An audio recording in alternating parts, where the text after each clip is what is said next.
Now this is a developer conference, so I'm assuming that many people here are developers or want to be developers or ex-developers or have some heritage in development.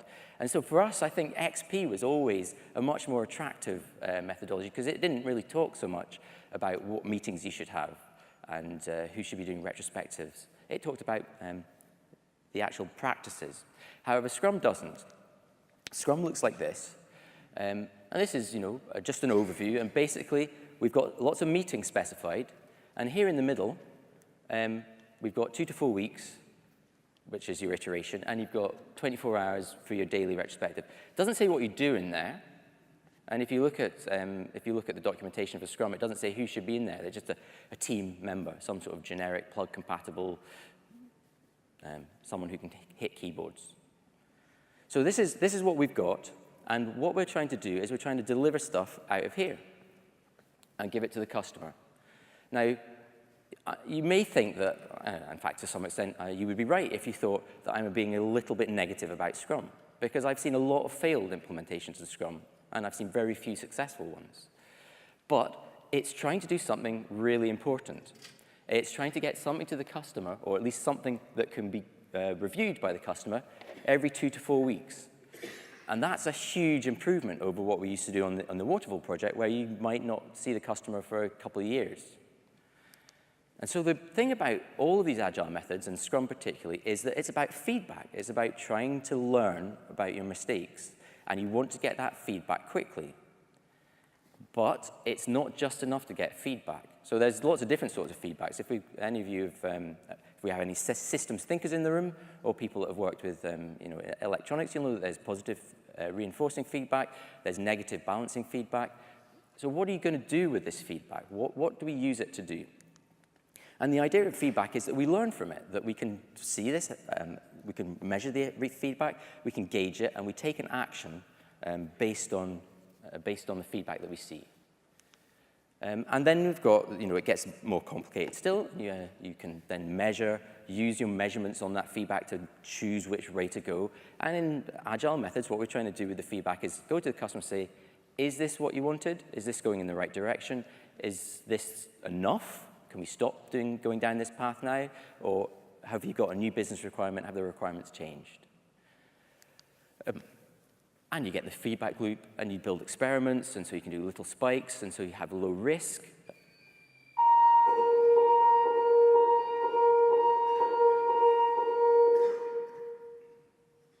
Are we leaving the building? No. OK, we're not leaving the building. So that's a feedback loop. We didn't learn, or did we learn? Yeah, so maybe that was a balancing feedback. Next time it will burn up. Anyway, so we analyze, we learn, and we possibly change direction. So these are all just different representations of trying to get feedback, and using that feedback to improve the chance of delivering what the customer wants. Now, we have problems with the estimating, as Alan was talking about, because the things we're trying to estimate are really quite big, generally. And until we get into the detail of it, we don't know how big they are. So generally what happens is you go and you see a store and you might have a discussion about it, you may talk about some tasks that are in there, but until you actually get into working on that story, or at least delving down into it very deeply, you don't come up against the problems that are hidden within that story, within the feature that you're trying to develop. And this is a problem of scale, of how far away something is. So this is a jokey slide, but I think, despite the fact that it's Father Ted, and clearly it's trying to tell a silly story, it really is the way it works. If you pick up something, you go, oh, that'll be easy. And 2 hours later, when you're in the debugger, you realize, no, I have to change that whole API, or that's not going to work because of the security manifest that's not on the right machine. And suddenly all the complexity arrives. That complexity was there to start with, you just hadn't seen it because you hadn't started working on it. And a lot of what I'm going to be talking about today is about trying to get down into that detail early so that we can focus on the bits that are risky, we can focus on the bits where there may be unknowns lurking, and we focus on the bits that we need to do quickly up front so that we can begin to give people feedback about whether the project is feasible and what we might be able to deliver over the lifetime of that project. This is a very old graph. It's attributed to a guy called Barry Boehm, who is a researcher. It's been popularized by Steve McConnell in some of his books, and it's called the cone of uncertainty.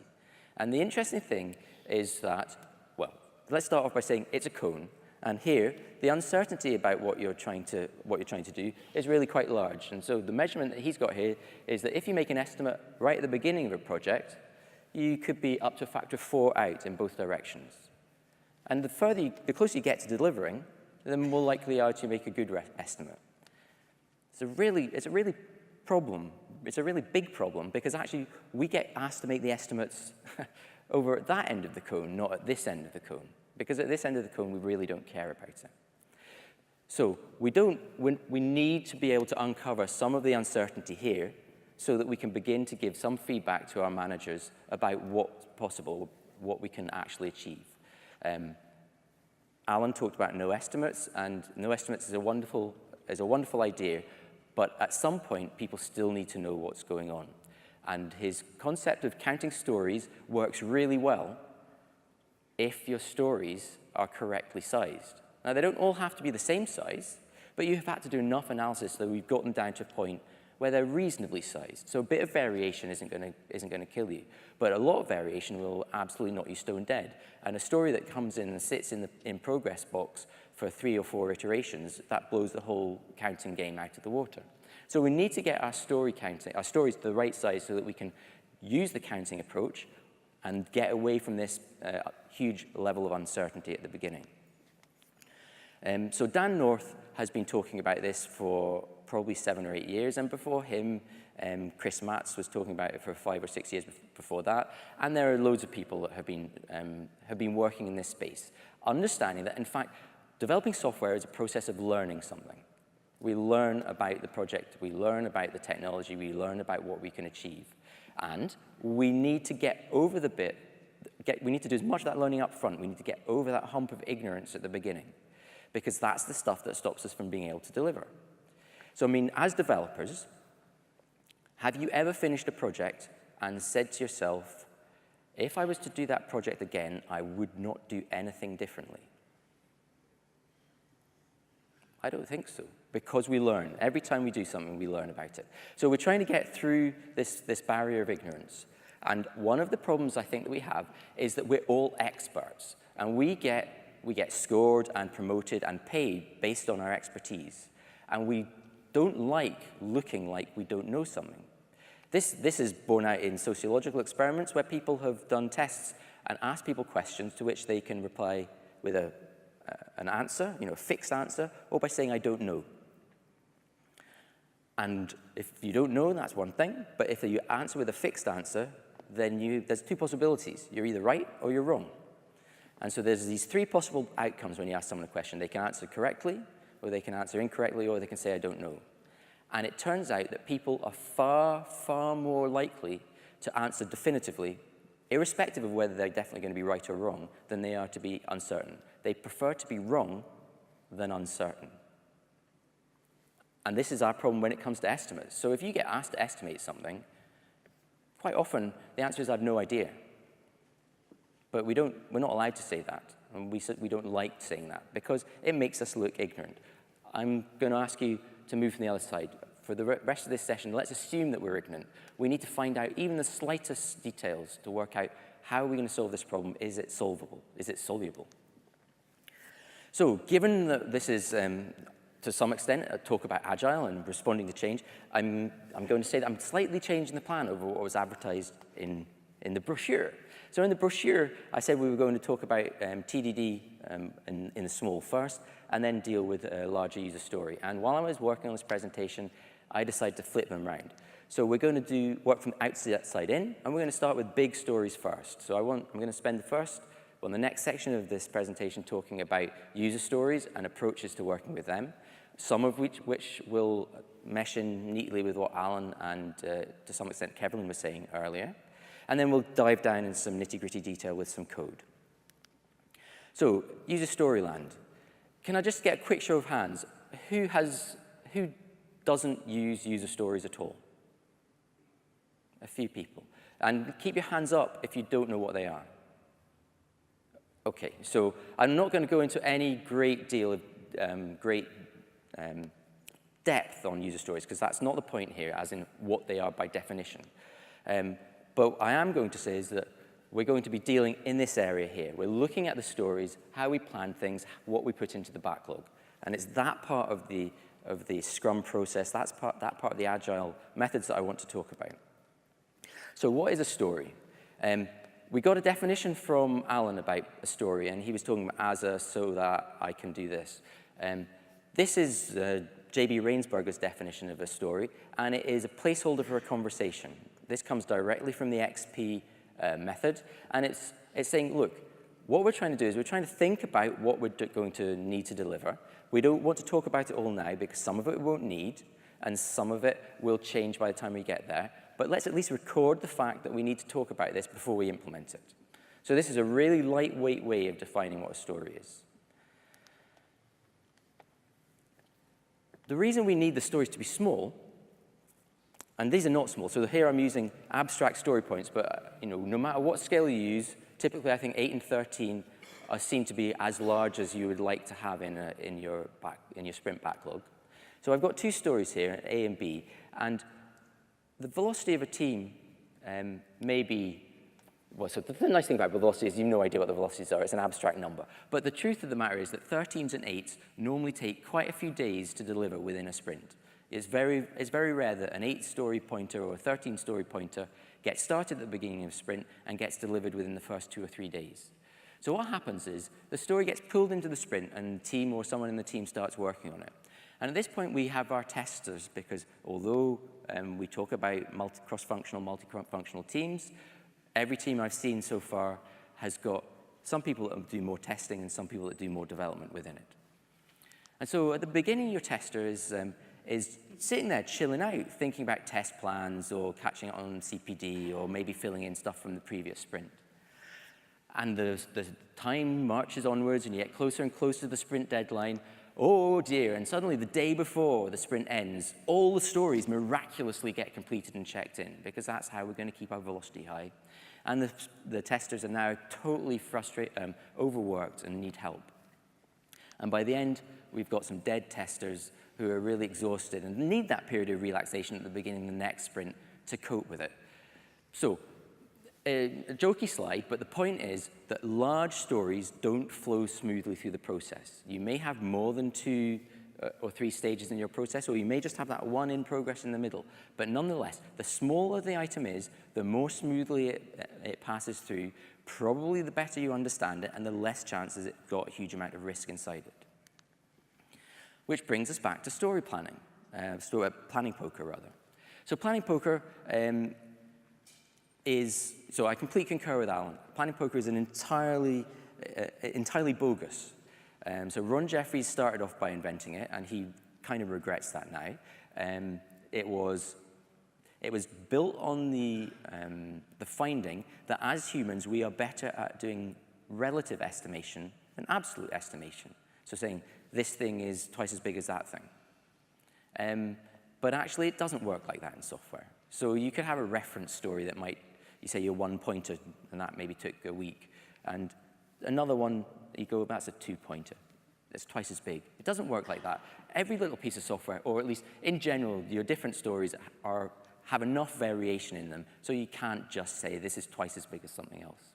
So this whole effort of pretending that we all listen to each other and understand what the problems are, and then we democratically vote on it, it's tedious, it's error-prone. And this is a far better way.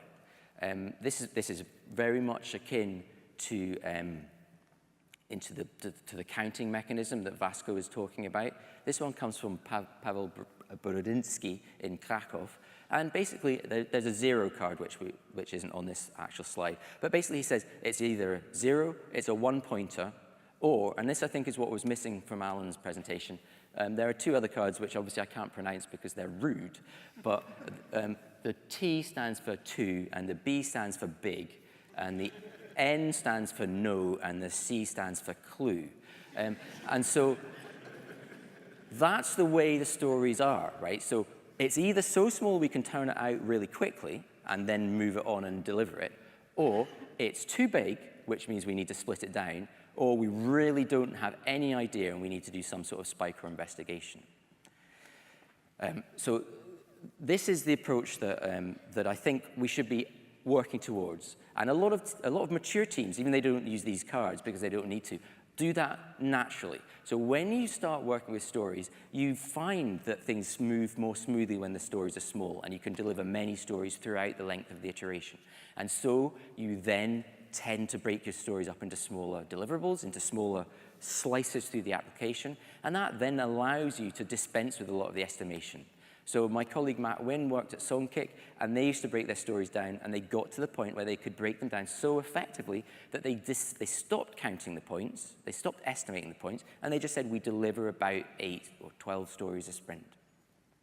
But you can't just go straight there. You have to be good at splitting them down, and that's a skill.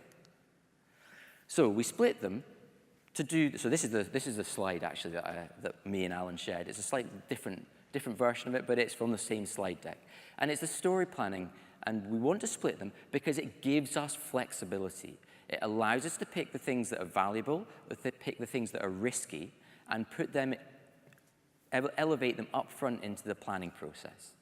So this is story mapping, or user story mapping, and user story mapping is a technique that has been written about and developed by Jeff Patton, and his book, imaginatively entitled User Story Mapping, came out at the end of last year.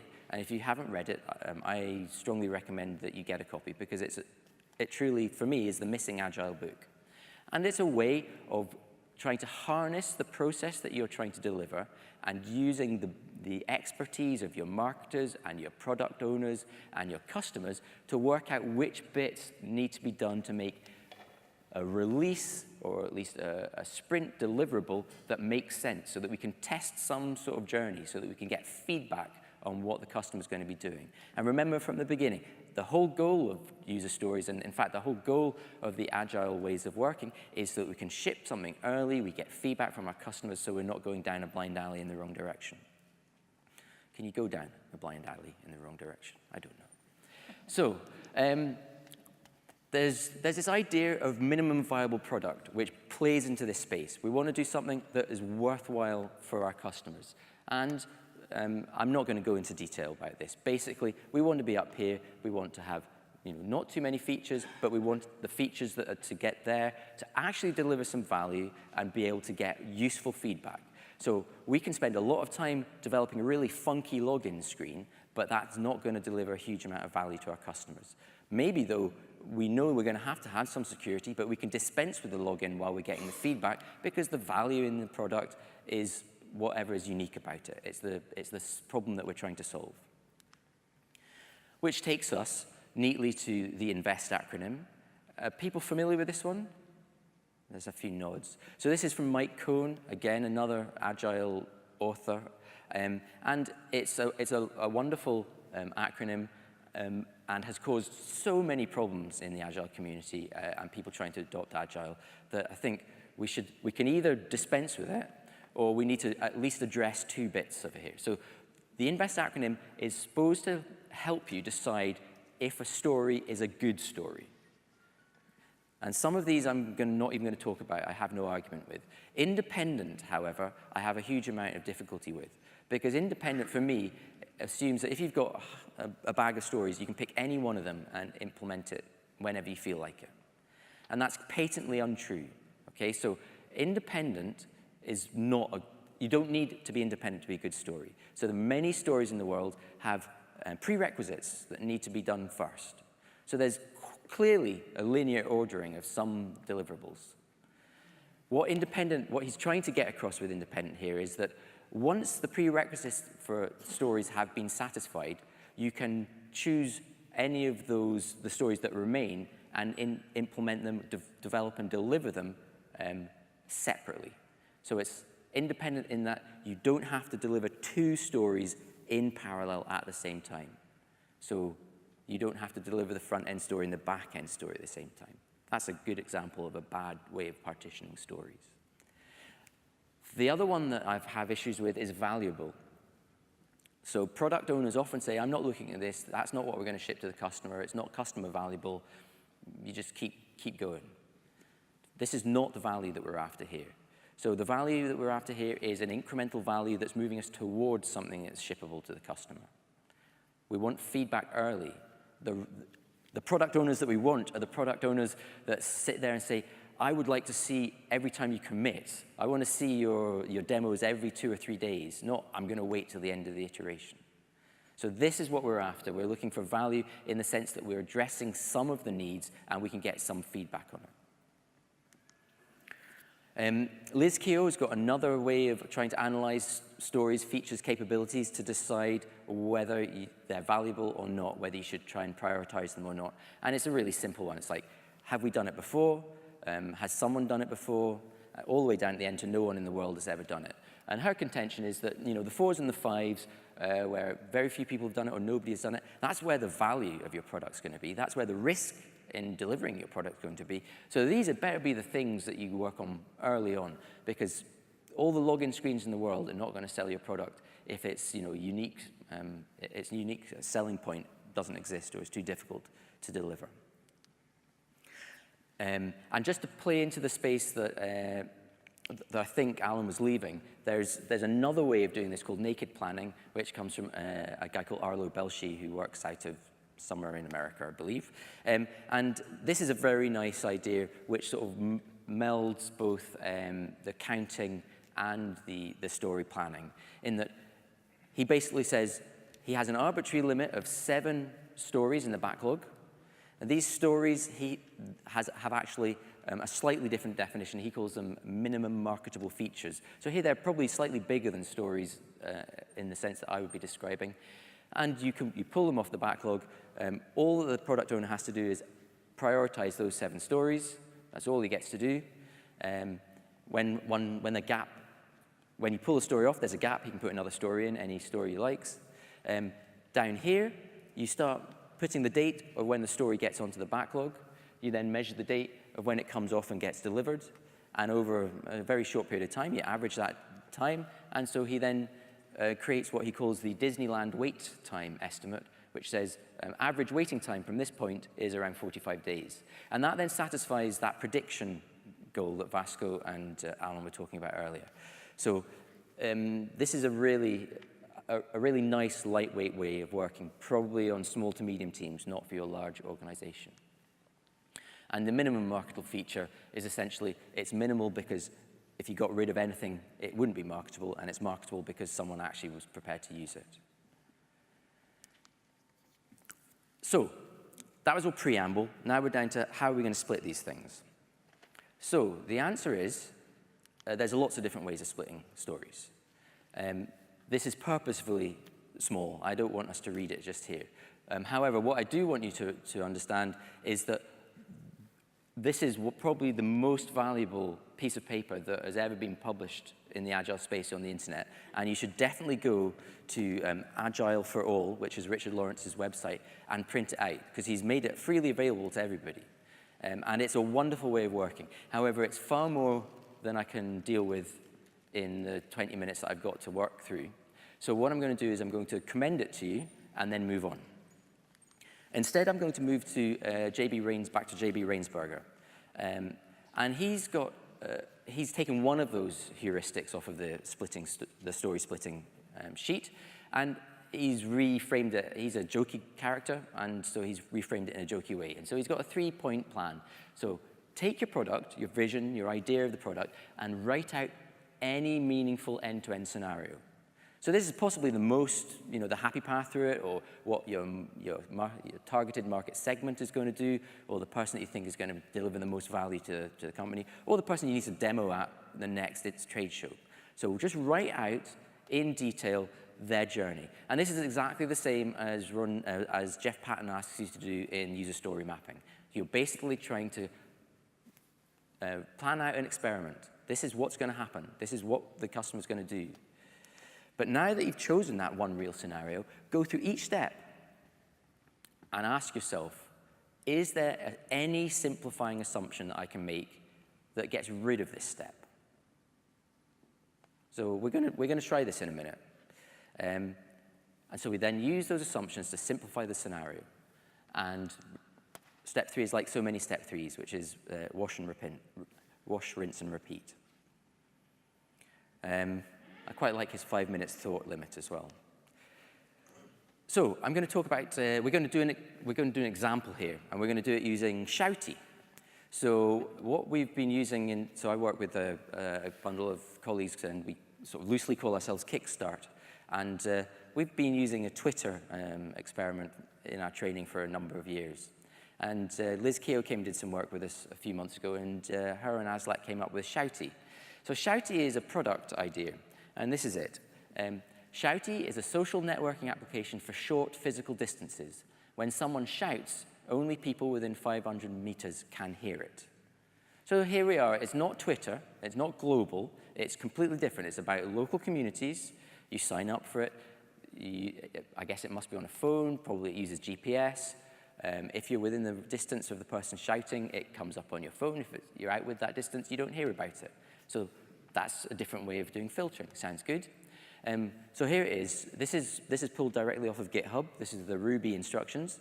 Shouty doesn't exist yet. You will implement it yourself. So we're not going to implement it. Let's be clear about that. That's not what we're going to do today. We're going to work through a scenario. There's a C# version. You'll notice that the C# version is really quite similar.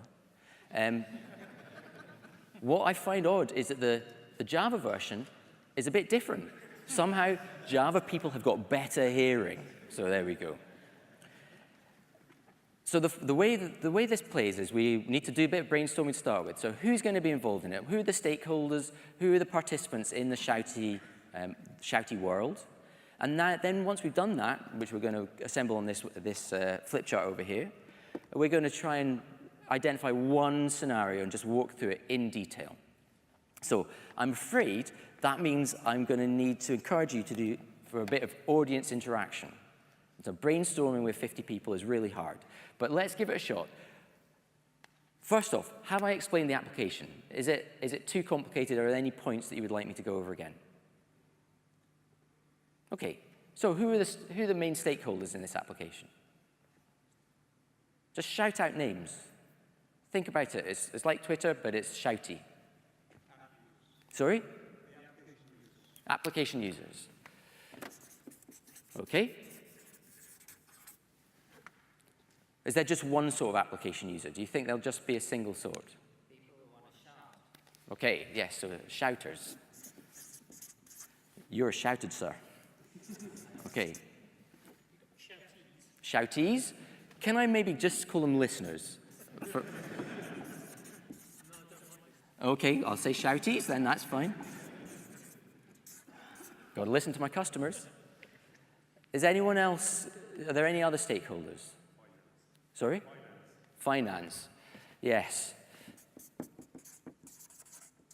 Okay. Marketing.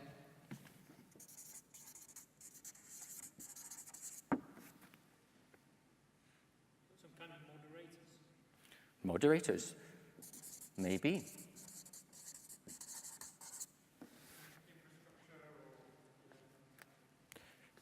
DevOps. Okay.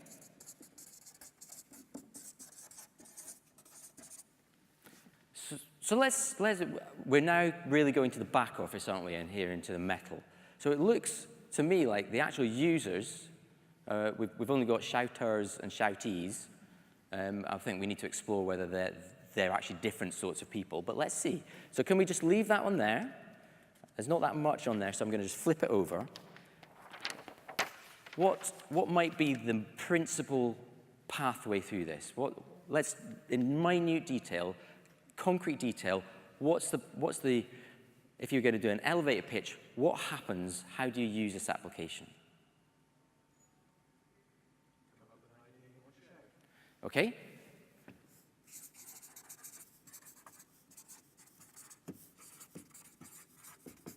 Okay? Open the app. Yep.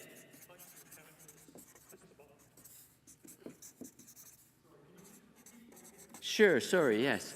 So so far we have come up with a shout or something to say, open the app, type some characters, and press the button. So does that strike people as a reasonable path through the application? Is there enough concrete details there? Or are there more things that we want to cover? Do we specify whether it's only sharpen or is it type? Does it have to be typing? Does it have to be typing? Okay. Someone said also about authorization. So is it necessary to type? Do we need to do any authorization or authentication?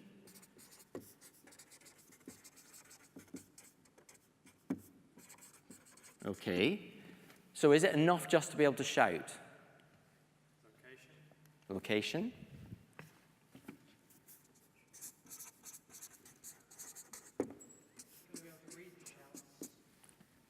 Yes, so we've got to have the shouty listening or hearing. So how's the shouty going to hear? Sorry? Notification. Sorry? Network connection. So I think they both need that, don't they? Okay. And should we add GPS here? We've got location, but if we don't have GPS, we're not going to be able to know who's where. Any others? Sorry? Operating system. So I'm not sure that that's part of a... So I'm thinking that you wouldn't have that as actually a path through the scenario. That's some sort of non-functional requirement about where we're going to be developing for. So we're beginning to pull something together, and in the interests of speeding this up, I think let's rework it now that we've done that initial bit of brainstorming. So we've got to open up an app, so we probably have to install the application. We have to open up the app. I'm going to suggest that we're going to have to register an account. I know we didn't talk about that, but I think that's going to be part of the deliverable. And then we're going to, there might be all sorts of things there about validation. Then we're going to enter shout, however that might be. Broadcast, shout, complete with GPS data. And that's probably the end of the shouting. And then over here, we've got an equal.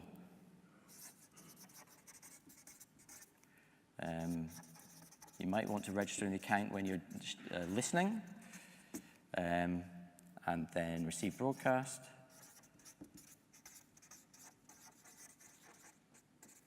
Filter by distance. Display shout. So we have two paths, but I think probably we're going to only have time to do one of them today. So what's simplifying? Let's deal with the shout, because I think that one's probably the simpler of the two, and it's the one that naturally we think of. So what simplifying assumptions can we make about installing the app? Already installed. Okay, opening the app. There you go. I know what you're going to say to this one. Registering the account? Already registered. Okay. Entering a shout. So is that a simplifying assumption? So that's a really good, so are we getting to the point where it's no longer minimal if we've already shouted?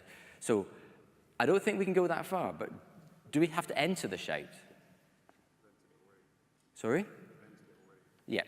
So maybe we have a fixed shout, or we just have a shout button and we don't have to enter something and it always sends the shout method. Broadcast the shout. So we'll leave that. GPS data.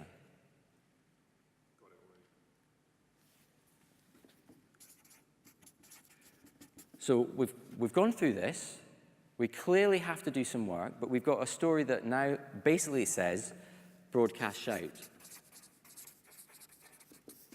Now, the tasks that come into this, if this was your bootstrap story, you're clearly still going to have to build an app, compile it, install it, get it on the application, on your platform that you're going to do some testing on.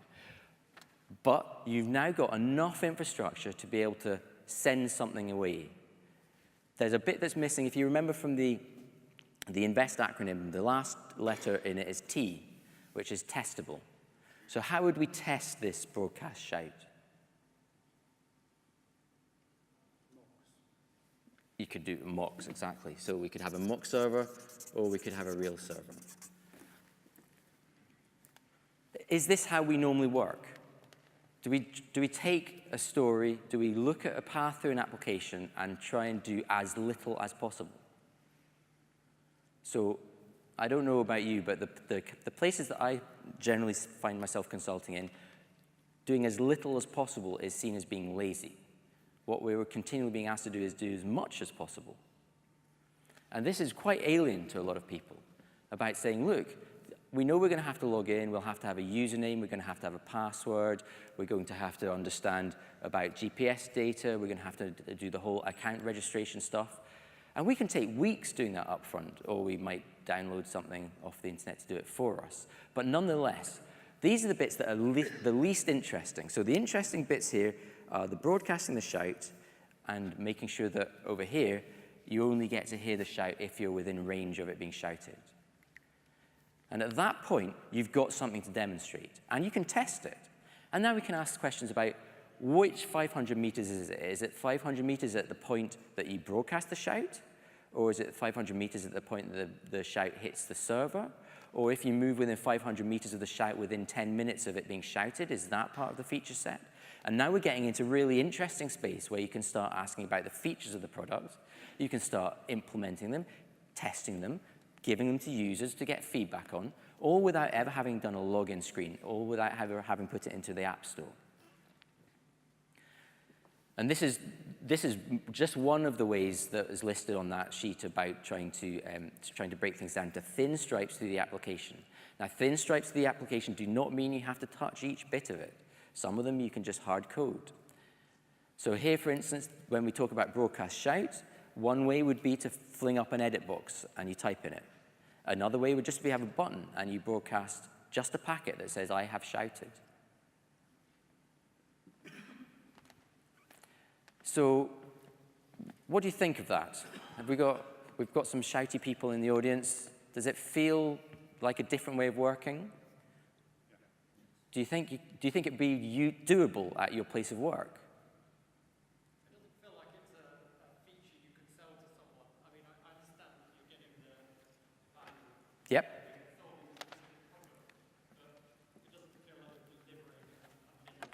So that's absolutely true.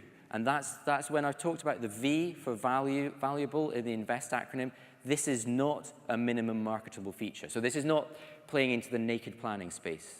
This is a valuable story in that it gives you enough information to be able to decide that this is not going to work, to be able to decide whether you want to invest more money in the project. And when I say you, I mean the product owner or the customer who's footing the bill. So I would agree. What we've talked about here is absolutely not something that I would want to install on my telephone. So we've done that. I've asked you that. So I'm going to now talk a little bit about TDD.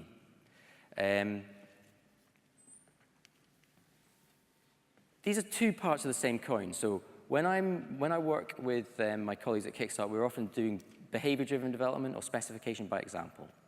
And when we're working in that space, we're looking to use concrete examples like the one I just described to make our stories really small and just do the minimum that we can to prove something for our customer.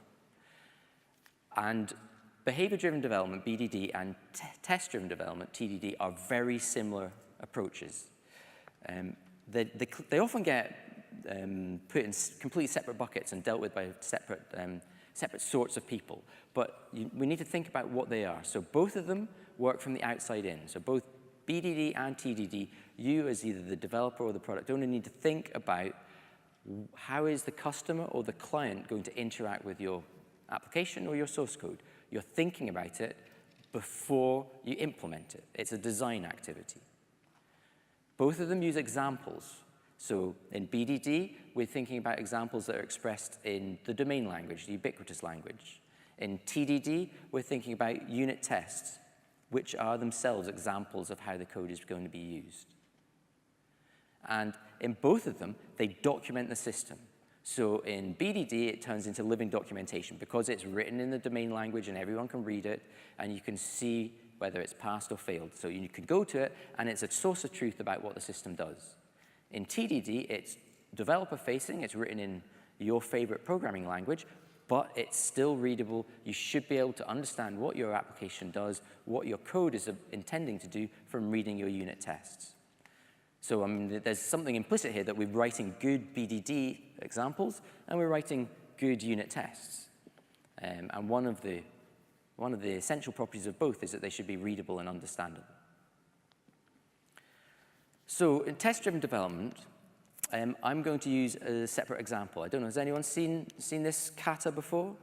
So this is around, it's just a simple, small problem, and so the problem statement is lovely and short. It says, if you're given a letter, print a diamond starting with A, with a supplied letter at the widest point. So if you're asked to print a diamond for the letter C, you start with A, and then you go to B, and now C is at the widest point, and then it starts coming in again to B and to A. So you can see if it was D, then we would have a D here, which was even wider, and then it would go C, B, A beneath. So just as developers, just think for a couple of minutes, how long is that going to take you to implement?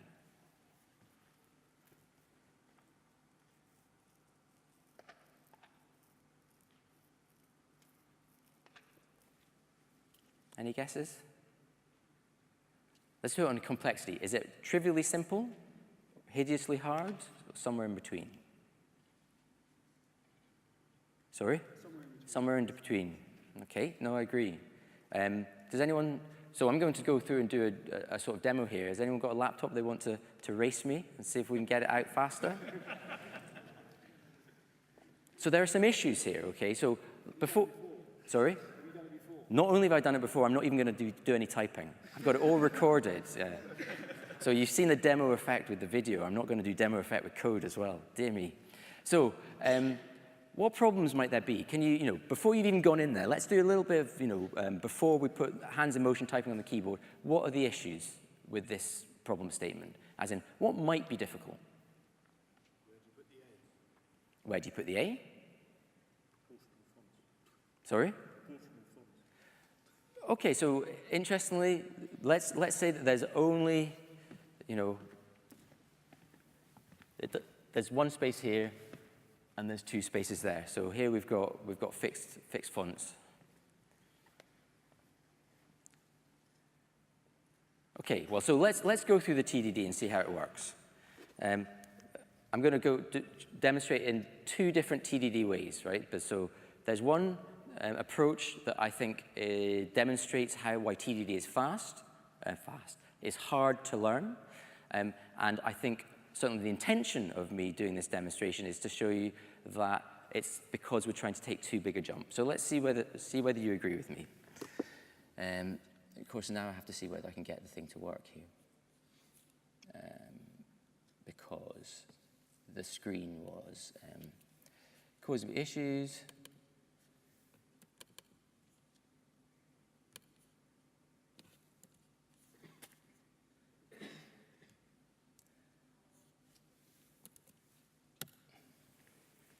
So this is Cyber Dojo. Has anyone used Cyber Dojo? Nobody. Okay, so cyber-dojo.com is a really wonderful website created and maintained by a colleague of mine called John Jagger, and it's a place to practice programming. It's an online environment built in with 20 or 30 different programming languages and about 40 or 50 different example problems to work on. And it's for up to 9 pairs of people to work on the same problem at the same time. Every time you press, there's only a test button, there's no save button. You have to write tests, otherwise your application doesn't run. When you press the test button, it packages up your source code, it sends it off to the server, commits that into source control. And so what you get is you get a history of your efforts, and you can then see your timeline compared to everybody else's timeline, and you can go back and see every diff and who did what. And in that way, you can then, after the fact, talk through each other's solutions and hopefully learn. So in this particular one, I'm going to have to take some time to introduce it. We have this diamond test. This is how I started in my first attempt. And so what I said, so the way you start with, is that readable? Yeah? That's going to be painful for me. Is that better? Yeah? So this is C#. I apologize for anyone who isn't a C# reader. But the way you start in unit tests is you start with something as trivially simple as possible. So I've skipped over the null or the error checking, and I've gone straight to the really smallest diamond. And this is print diamond for A. Okay? And so we didn't cover that in the problem statement. But actually, if you do look at the problem statement in more detail, or the one that's online, the smallest diamond when you pass an A is just a single A is what's returned. Because you can't write, it's at the widest point, and there's a single A. And so what we're saying here is that what we want, after we called create the diamond with A, is we want a string back which has an A in it. So what I did here was I wrote the test, and then I ran it. And of course, I have to move backwards and forwards. And it failed because I hadn't implemented any code yet. Then I went and did some implementation of code, as you do. And I did the simplest thing. So this is the way TDD works. You write a failing test, you see it fail, and then you make it pass in the simplest way possible. In this case, we're expecting an A back, so I return an A back. This is the point when non-TDDers roll their eyes and say, that's dumb. Okay, so you're welcome to do that. I then moved on and I wrote another test. Because actually, no, I didn't demonstrate it, but it's green now. That passed. Test run 1, error 0. So then I moved on and wrote a failing test. So you can see that from this F here. And the test that I wrote was B, should generate A, B, B, A. Now, that's not very nice to look at, but nonetheless, it is, I contend it is what we were looking for. Because if you were to print that out, you would in fact get space A, B, space B, A. And so I put it in a linear string. This is going to get tedious if we get into up to Z, but nonetheless, it'll do for now for this demo. And of course, that failed. I must have put a syntax error in there, but there you go. Now I moved it into a pass. And to make it pass, so essentially I did a really trivial check. So what am I going to do now? How am I going to get from here to the solution? And so just to demonstrate how badly this can go, I then went one further and said, oh, right, well, now I'm going to do it for C. We see where this is going. So this is actually a tractable problem. We could write one massive switch statement with 26 cases in it, and then just say only A to Z are valid. But the problem here is one that I think we see in user stories and we see in a lot of our algorithmic development, which is there's a lot of problems that need to be solved all at once. So there's, in the test-driven development cycle, that you go red, green, refactor.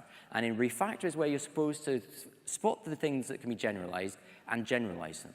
The trouble is there's a lot of things to be generalized. So as someone pointed out, there's how many spaces should come before the A. By the time you get to C, A, B, C, D, E, it's like you have to generalize how many spaces do I need to create before a letter. Then there's the how many spaces should there be between letters.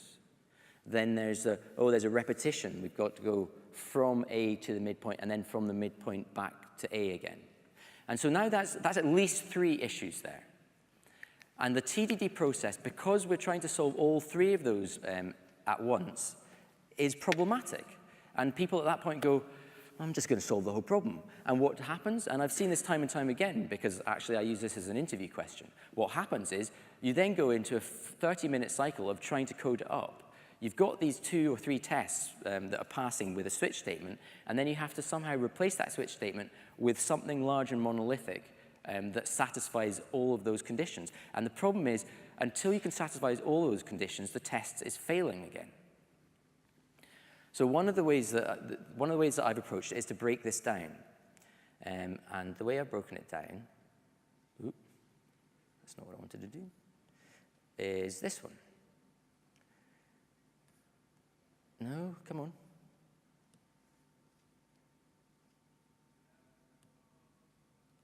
Where's it gone?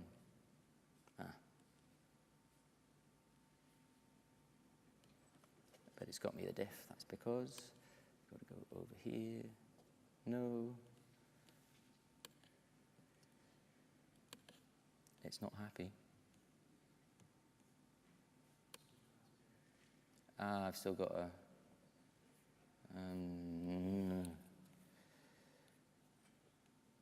where's it gone? It's still because it's just too big, isn't it? Nope. It's got confused. Wonderful software. So, let's get rid of the diff. We start in the same way. We get ourselves to A. This time we're going to go from make it pass, and we make it pass by returning A again. Step 2 is similar to the previous step 2. In fact, it's exactly the same, but we start with just going for AB. Rather than going for the shape, I'm saying, actually now, I need a sequence. The sequence is going to be A followed by B, because B is the midpoint. So we're making a really small step. We've made a simplification. We're saying we're not going to print the diamond this time. We're just going to print the start of the sequence. We're going from A to B. So this then becomes quite easy to write the solution to. So you notice the pattern here? So we've got the same pattern. But now when we come to do the refactoring, we've got an opportunity to we see a pattern emerging. And so we can do a refactoring and turn it into a loop. So now I've got a loop that satisfies my previous condition. And then, if I was to put in C, it would give me ABC. So let's bite off another part of the problem. Internet.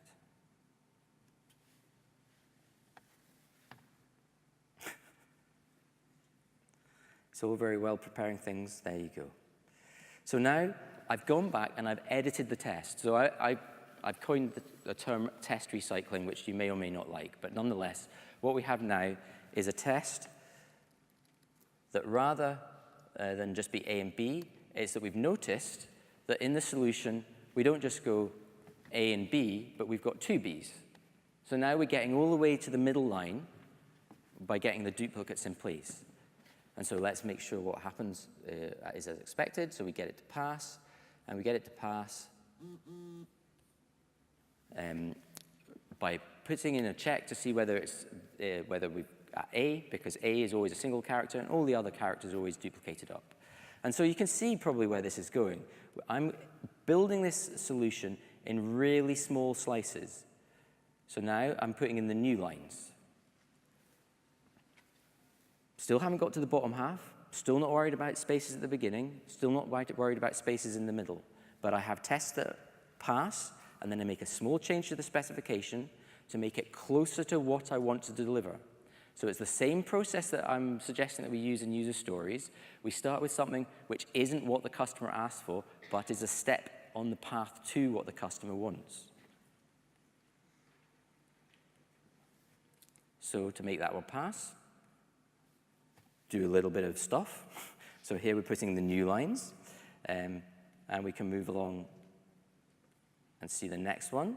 So after that, I've got, what did I do to change that one? I should indent some lines. So the next step is I'm making sure that we're getting indentation at the beginning of the line. We move slightly further along, and I must have been doing some refactoring there. So here now we're putting spaces between the repeated characters, and so we make that pass. And each of these steps is really, really small. The changes that we're making are not huge. So for instance, if we switch the diff on, you can see that the change that I made was trivially simple to move from one to the other. And the wonderful thing about this is that your tests are never read for very long, which means that you can stop at any point, you can go away, your builds are still going to work. One of the games that John Jagger plays with his groups is called Mean Time to Green. And he sets people up on Cyber Dojo with a problem. And then he says, when I ring the bell, you all have to get to green as quickly as possible. And the first couple of times, they're always trying to get their existing failing test to get to green.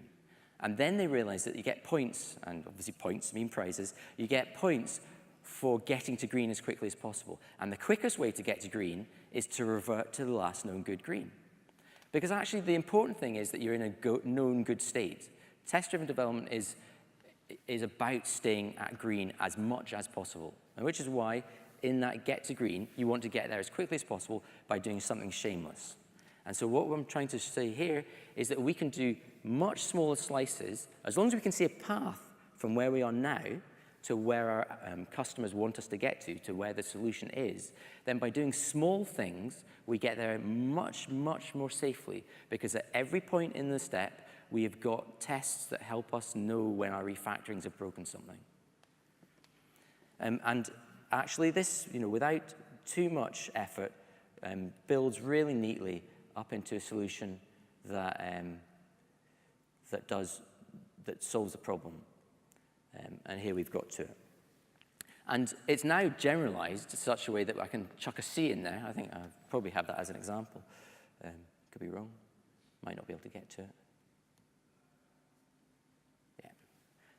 I just chuck it in. Now it's got so complicated that I've even laid it out in a structure that makes it easy to read, and it passed the first time. Now, that's something that when I work with really experienced software engineers can often take 40 minutes. Because by the time you've invested in getting to the final ABBA and trying to get the right output, you then have to make that huge jump to getting the algorithm complete and correct.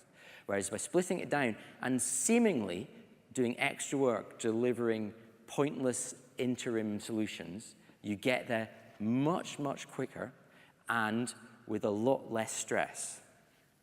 And that, I think, is an important thing. Certainly, that's important for me. So, what do people think about that? I'd like to know if that's something that you've tried before or something that interests you, or you hate it. I think it's always really easy with kind of contrived examples to demonstrate things. Have you got any examples of sort of in real life practice where you've done something like that? Yeah. Okay, so I was working with a telecoms company, and they were re-architecting their whole stack for doing mobile phone networks. And they were saying, well, we've got this new framework, and we're going to need to implement every layer of it, and we're going to need to write a test that makes sure that it works at every layer, and it will take about 4 months. And I said, well, don't we just need to make sure to start with that the layers talk to each other? And so we started off by writing a test to get layer 1 and 2 talking to each other, and so it was pinging and we were getting a response. And then we added more layers in until we got it going through the stack. And by the end of day 2, we actually had the stack communicating all the way from the UI front end, which was simulating a phone, through to the network masks, mocked, obviously, and back again. And that, that was, for me, that was an eye-opener. For them, it was an eye-opener, because they really thought they were not going to be able to do any testing, any automation, or demonstrate anything until after they had got at least something fleshed out at every layer. So a similar one is if you've seen the Growing Object-Oriented Software book by Freeman and Price, they've got, so again, it's a contrived example, but it's a bigger contrived example than this one, and it's around, it's about sniping on eBay. It's not eBay, but it's sniping on a network. And they do the same thing. They build it up in really, really small slices. Some slices are ones that you would never deliver to a customer, that you're just doing for technical feedback. Some get to the granularity where you will show them to a customer to get feedback about whether it's the right direction to be going in. And then finally, you get to that minimum marketable set, minimum viable product, where you could actually say, we're going to stop here, and now we're going to sell it and see if anyone actually likes it. So, so yes, I have seen it work in practice. Yes, it is a contrived example, but this is a kind of contrived environment as well. It'd be great to try it on something else. What sort of applications stack do you work with? General web applications. Okay, Some in general web applications are classic examples where you can do this all the time, aren't they? Because almost always the first thing that comes with a general web application is a really complicated UI document that some designer has put together. But actually most of the functionality is either in JavaScript or somewhere in the back end. And if we can get something that you can do through some sort of really hastily thrown together page with a couple of text boxes and a submit button, then you can start testing out the infrastructure, demonstrating that the functionality hangs together, and actually even trying to show that it adds value. And then you can layer some UI stuff on top of it. What about adding security? Because people always talk about security, and I guess mobile devices getting to work on different screen sizes. You always want to have that in from the start. But that makes it more complicated to do this sort of development. The question was about mobile screen sizes and the fact that, well, so I think it was a multi-led question, but it was around security and is something that needs to be in from the start, and also mobile phone devices come with lots of different form factors, and you need to get that sort of thing in from the start. And it's absolutely true that not everything is amenable to doing like this. So Kevlin, who was on first, if you ever speak to him about architecture and design, he'll talk to you at length about the difference between architecture and design, but it hinges on how much is it going to cost to change your mind later. So I don't advocate just sitting down and trying to do this mindlessly, in the same way that I don't advocate trying to sit down and write a web app mindlessly. The way you have to go about it is think about what's uncertain. So maybe use Liz's complexity analysis, look at some of the non-functional requirements of the system, which are going to be things that you need to explore early on. And if there are some that you don't know about, or some that you know absolutely are going to be constraints in the future, then you have to do a spike or an investigation to come up with a solution for that right up front. So the trouble with software engineering, or in fact any human endeavor, is there's never one solution. And so what I'm definitely not trying to say here is that your whole life is going to be simple now, and all you ever have to do is slice things into really small pieces. There are some things that you need to do some investment up front, and some things really you do have to do some architecture and architectural design, which is in fact where the Price and Freeman book gets really strong, because they talk about Alistair Coburn's walking skeleton. Right at the beginning, you think about the architecture of your application and put up a proof of concept on which you can hang these small slices of functionality as you move forward. Now, I would suggest that security is part of the non-functional requirements, and that needs to come up front. So banks that I work for generally have what they call a security wrapper, and you basically go off to your enterprise architect, and he hands you a security bumper pack, and this is the code that you have to use, and you get no choice about it at all. Other places will have slightly more flexible arrangements, but you still want to talk about them up front and make sure that you understand if there are constraints that you're going to need to satisfy. But these are quite often at levels of complexity that are not novel. They're not things that are going to be new. Now, I think your form factor is another one, where I think the form factors have proven to be really quite problematic. And at the point of you thinking about doing a cross-platform, cross-form factor application for a mobile app, you have a really difficult decision about whether you're going to go for some sort of library that is going to try and isolate you from those problems and get all the problems of poorly designed libraries that we all know and love, or whether you're going to roll it yourself for the form factors that you think are key and try and build in some flexibility. And both of those there are trade-offs to be made there, because one is going to take you a lot of effort and you might screw up, and the other is going to cost you a lot of money and they might screw up. And it's whether you're prepared to play that game. I mean, the same has been going on forever when it comes to what web browsers you target. So how many people are still targeting IE6? Wow, nobody. Okay, well, that's good. But there is, it was a choice that people had to make until really quite recently. Are we going to invest that effort? And that's something that it's not actually in the purview of the developers only to make that decision. It's around marketers and salespeople. Any other observations at the moment? Okay. So this, as part of this approach, I was working on it for quite a while last year down at the TDD level, and I was looking at it and thinking about write a failing test, and this was the bit that I think caused me the problem. So as you noticed, as I was going through that particular solution, I only wrote 2 tests, and then I spent a lot of the time rewriting that second test. What I was doing was I was making the specification more tight. I was making it more detailed, more focused on what the customer wanted. So I've proposed a slight addition to the rules of TDD. And so I'm going to say, rather than just write a failing test, you either write a failing test or make an existing test fail. Because I think that, although it was always implicit, I think it's worthwhile making it explicit. It can be useful to just take a test and say, I'm now changing the specification. So I think we've talked a bit about these two approaches. We talked about them separately. Do you think they're the same approach? What I'm talking about when we make simplifying assumptions, thinking about a scenario, a path through an application from a user story perspective, and making simplifying assumptions about the specification that needs to be satisfied by code that we're developing in a test-driven way. Do you agree with me that there's a similarity to these approaches? Some nods. It's one of those things that hopefully you can take away and have a think about it. These slides will be available both on the DevWeek website and on SlideShare after the show. For me, it was, because I've been working both these ways now separately for a number of years, and it was a bit of a moment of just eyes opening when I realized that actually it's the same approach being used in both places. And that resonated with me on several levels. First, because as I explained at the beginning, I see BDD and TDD as being essentially different expressions of the same thing.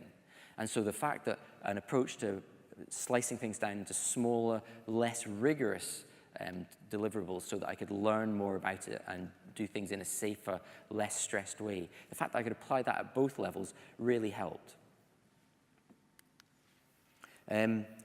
There's one thing that as I passed through the TDD world, there's this one thing that came up from Uncle Bob maybe 2-3 years ago, and he calls it the transformation priority premise.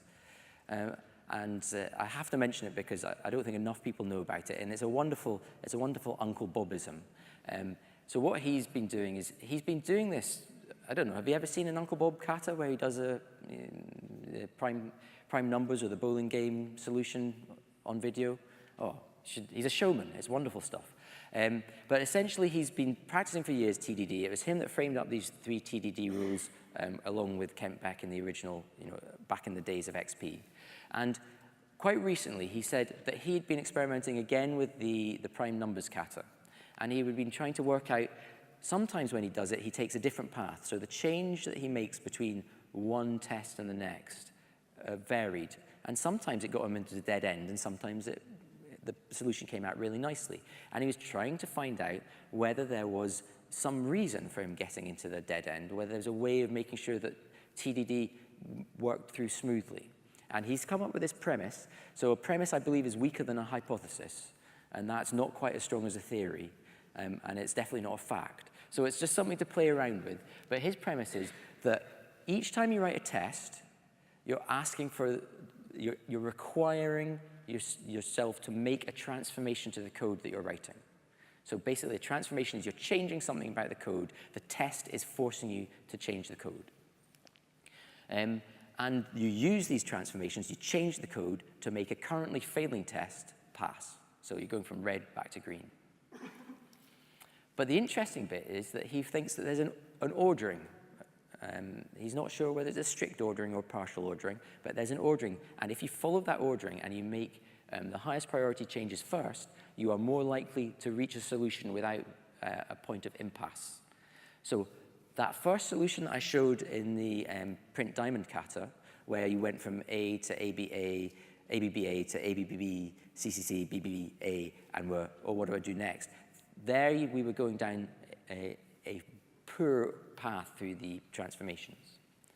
And so and I would suggest, and certainly it feels to me like I'm going through the ordering in a better way when I did it in the small slices in the second solution.